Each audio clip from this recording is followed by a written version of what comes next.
Hi everyone, Nandimitra here from Dota. Today I've got another calibration match of me playing support Lion.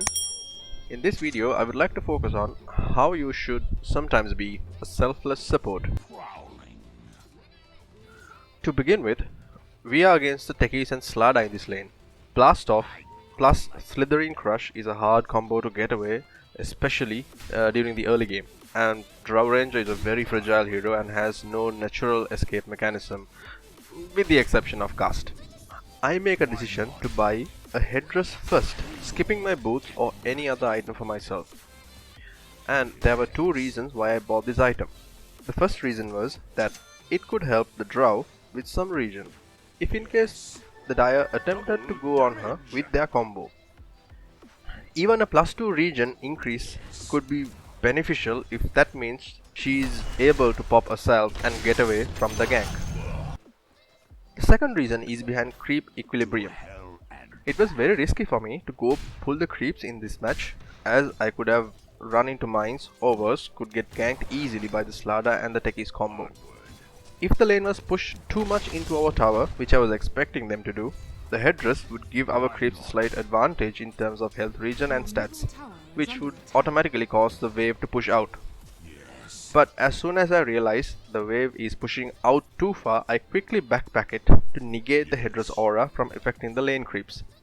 This way I was able to help control the lane equilibrium. As a support player, you are expected to protect your carry. Providing vision, harassing the enemy and disabling them are common ways of babysitting and protecting your carry. But sometimes you are required to put yourself between the enemy and your carry. And even though this could mean certain death for you, in the long run it will be completely worth it. This next encounter is a great example of how a support player should risk his or her own life to protect the carry. I disable the Pudge and then try my best to get in between the Pudge and Drow. My death would have been totally worth it if the Drow had kept running straight, but this goes to show you how the mentality of a support player should work. I see death. Dude, I tried saving you, man. Tried so hard. This next clip is also another example of how you should position yourself to protect your carry. Here, I tell the Drow to get back, and similar to the previous clip, she turns without running straight. This opens her up for being hooked by the Pudge. I notice the hook and immediately get in between the hook and the Drow. Notice my clicking pattern. Your sacrifice means that the carry gets to keep farming, keep getting items he or she needs, and focus towards the late game. Don't be afraid to put your life on the line for your carry. It's okay, just get back, don't die, just get back. Don't die. Another important thing is utilizing buybacks as a support. Spell cooldown, whether the fight is still going on, who is in the fight, and whether you can actually make a difference with that buyback are some of the things which you should consider when buying back as a support. In this fight, my line was completely blown up by the Dire without me having cast a single spell. So I knew that I had all spells off cooldown if I bought back. The fight was still going on and my entire team was nearby, and of course since I had all my spells off cooldown, I knew me going into the fight would be actually useful for my team. We managed to take 3 of their heroes and it just cost me 1 buyback, and I almost recovered all the gold which I had spent on buying back. It's not always you need to rush items like blink daggers on heroes like Lion. Support players need to learn to adapt to situations by adjusting skill builds and item choices. In this game, I went for a mechanism simply because we needed sustain, and also since my offlane Doom opted for a carry type build. Look at my positioning here. I am aware that we will get jumped by the ES or the Slada or both. Therefore, I make it a point to dart in and out to prevent us from clumping together too much. This allows me to land a double stun on both Slada and Earthshaker, and in turn get a kill too.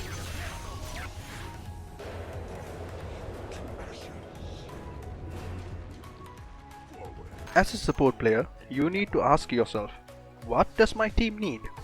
If they have burst damage, Maybe you need to pick up some sort of a saving item like a glimmer cape, or a healing item like a mech or a pipe.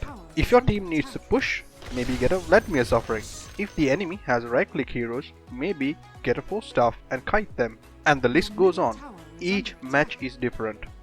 There is no one item build for any hero in Dota. You need to be able to read the current situation of your team and communicate with your teammates and decide what your team needs. This is another example where the decision for the mech pays off. We are forced to defend a tier 2 tower and I managed to save the Witch Doctor who would have been surely burst down by the Earthshaker, but thanks to the heal from the mech, the Witch Doctor survives and we successfully defend the tower.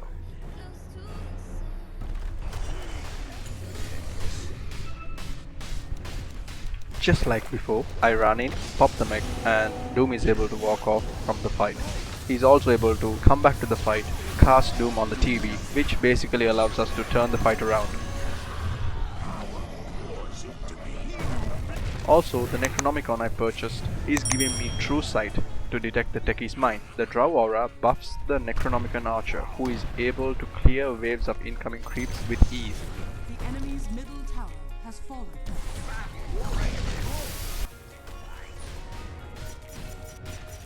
Again, another save thanks to the Guardian Greaves which I made out of the mech.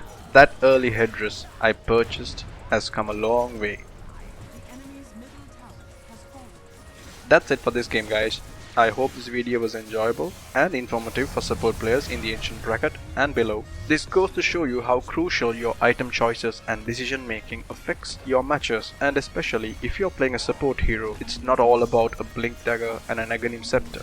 This was the second calibration game I had on one of my accounts, and I hope you enjoyed it as much as I did making this video. If you did like this video, please don't forget to hit that like button and subscribe to my channel. Also, you can click on that bell icon to be notified of my future uploads. Alright guys, this is it from me for this video. You can enjoy the rest of the video if you like. Until next time, GG, well played.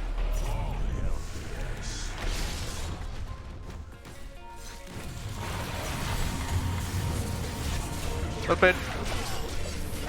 End match, end match, end the match, end the match. End the match, end the match. Now that you're dead, I find it easy to. Radiant victory. Well played guys, good job.